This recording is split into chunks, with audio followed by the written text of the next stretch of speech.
Hit TV YouTube channels లో మీ వ్యాపార ప్రకటనలకు మరియు ప్రమోషనల్ ఇంటర్వ్యూస్ కోసం వెంటనే సంప్రదించండి. ప్రపంచ స్థాయిలో కంపెనీలు కూడా హైదరాబాద్ను ఒక డెస్టినేషన్ గా ఐటీ డెస్టినేషన్ గా భావించి అందరూ కూడా ఇక్కడ వచ్చి పెట్టుబడులు పెట్టడం లెక్కలు చెప్తున్నాయి.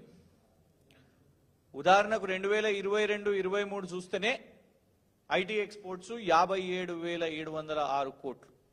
మొన్న శ్రీధర్ బాబు గారు రిలీజ్ చేసిన దాంట్లో 2023 నుంచి 24 చూస్తే సగానికి సగం పడిపోయి 26,948 కోట్లు.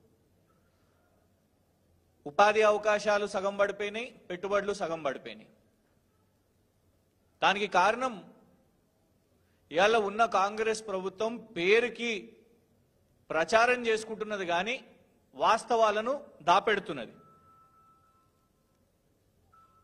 మనం చూసినాం, డావోస్కి వెళ్ళినప్పుడు రేవంత్ రెడ్డి గారు చాలా ప్రచారం చేసుకున్నారు.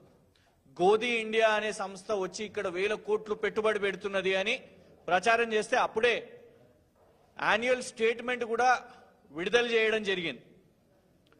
గోధి అనే సంస్థ దానికి కేవలం 20 లక్షల రూపాయల annual profit and loss statement చూపెట్టి మరి మేము చెప్పినాం చాలా క్లియర్గా, కేవలం 27 లక్షల రూపాయల ప్రాఫిట్ అండ్ లాస్ యాన్యువల్ వ్యాపారం చేస్తున్న ఒక సంస్థ ఇన్ని 1,000 కోట్లు ఎట్లా పెడుతుంది రేవంత్ రెడ్డి గారు అని అంటే దాని గురించి గప్చు. ఆ తర్వాత మూసి 1,50,000 కోట్లు అంటారు, 50,000 కోట్లు అంటారు, ఇష్టం వచ్చినట్టు దాని సంఖ్య చెప్తున్నారు. ఆ మూసి విషయం మీద కూడా రేవంత్ రెడ్డి గారు ఇక్కడనే సెక్రటేరియట్ లో మెయిన్ హార్ట్ అనే ఒక సంస్థతోని సమావేశం పెట్టిండ్రు వాళ్లకు మూసి ప్రాజెక్టుని కట్టిపెట్టడానికి. హిట్ టీవీ యాప్ ని డౌన్లోడ్ చేసుకోండి. ఇందులో short news, live news, entertainment movies అన్ని అవైలబుల్ గా ఉన్నాయి. Please download Hit TV app. Hit TV app hit TV యాప్ని ఫ్రీగా డౌన్లోడ్ చేసుకోండి.